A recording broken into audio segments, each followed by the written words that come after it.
Today is August 20th, and I posted a video clip yesterday about my son and some of the physical assaults that were done to him while he was in custody of the United States.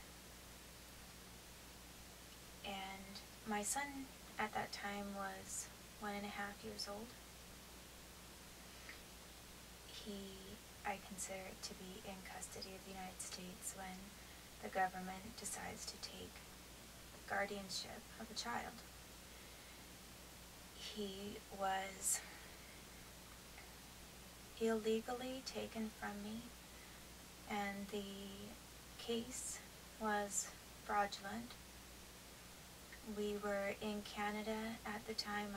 I had made a petition for political asylum upon my arrival and gave notice to authorities that that was my intent. And in response, we were retaliated against. The Canadian officials that we came into contact with were more than willing to do favors for U.S. officials who they felt might enhance their career opportunities probably more than I could. I made that decision to go to Canada with my son in 2007 when my son and I were tortured. And I've explained a little bit of the physical assault that's happened to him, but a direct physical assault is different from military torture by use of quote-unquote less than lethal weapons and various military technologies.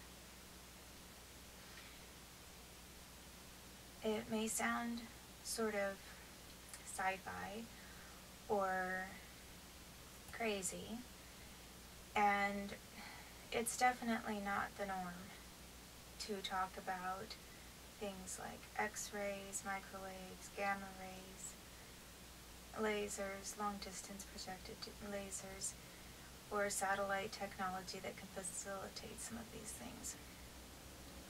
It sounds crazy to talk about ultrasound and to try to figure out what some of these technologies were that were used that caused such excruciating pain. However, I have more than enough evidence to back me up as to the fact that this was state-sponsored torture, and this torture was facilitated, I believe, initially by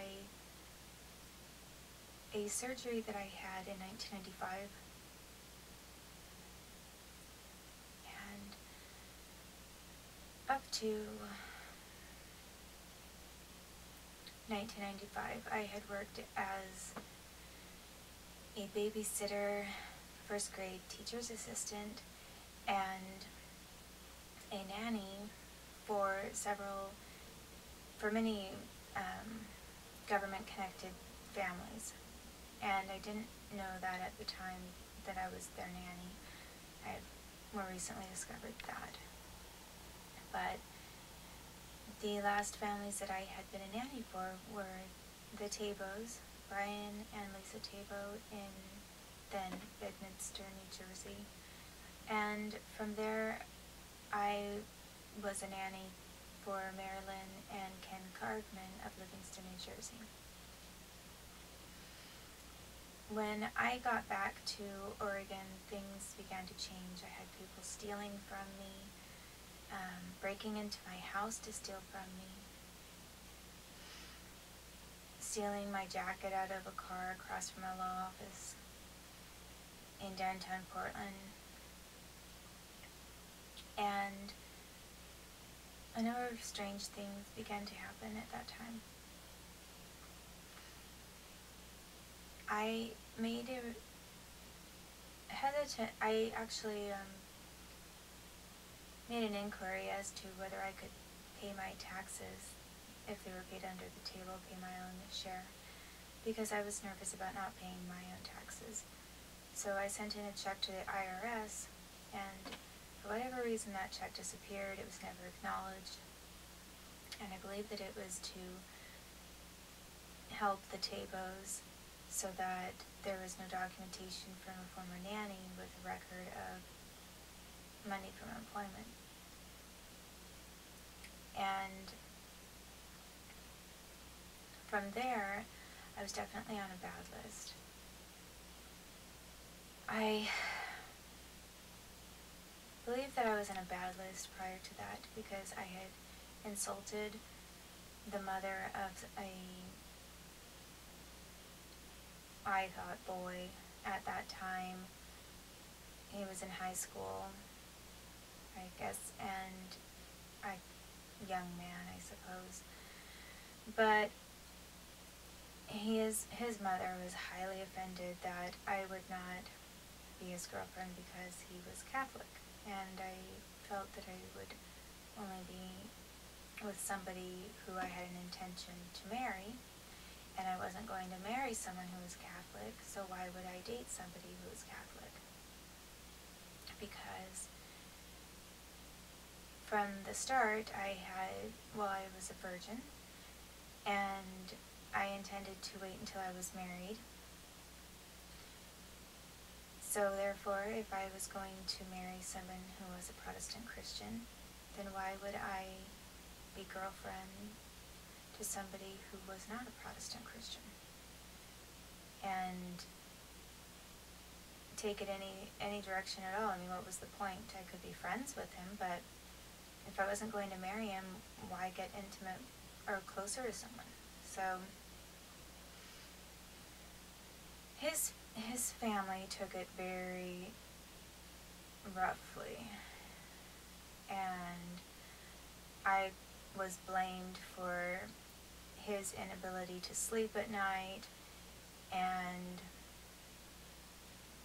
for his drinking, I guess while still in high school, and a whole number of things.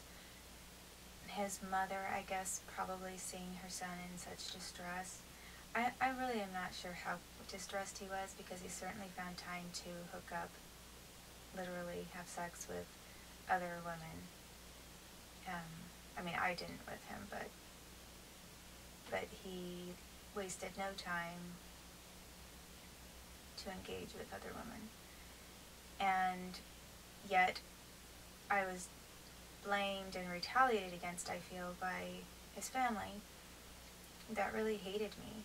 And they didn't act like they hated me to my face. They were somewhat cordial, but I finally kind of came to the surface when his mother deliberately snubbed me at a public event. And I suppose it was ironic because supposedly her family was from San Francisco and is a powerful family there, and is Italian and Irish. Her name is Janet Bechtold. And supposedly she lost her family fortune or some part of it because she agreed to marry George Bechtold, who was not Catholic. So her mother disowned her because she married someone who wasn't of her faith, so maybe Janet took it as it was a psychological dagger in the back to then have a woman refusing her son because he wasn't of the same religion. I really don't know, but I think probably that the grandma, who was Catholic, also hated me, because how dare anyone refuse her grandson on the basis that he was Catholic, which is what I should be. I should be Catholic. So this is sort of a strange religious little war that that started in the United States. And later, when things got worse, and it really wasn't just Catholics, there were then some people who were Jewish who had motives of their own, and then there were some Mormons who had business motives of their own, and Protestants. I mean, business, I would say with the Mormons and Protestants, it was business motives. And for the Jewish, maybe political. For the Catholic, probably religious, and some idea, lie down in that church. However, I really didn't think that retaliation out of religious hate or animosity because you've chosen something different was possible in the United States, because that's something that you usually hear about in Ireland between the Catholics and the Protestants.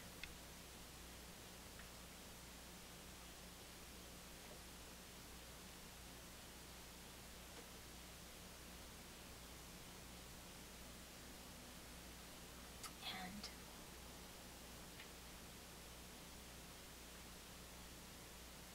so for whatever reason,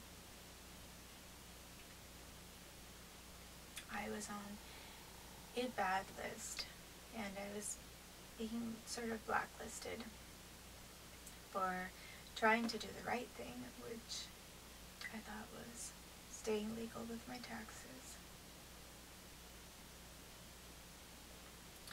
and waiting until I was married and being selective about who I chose to date or be very close to. So what I didn't know is that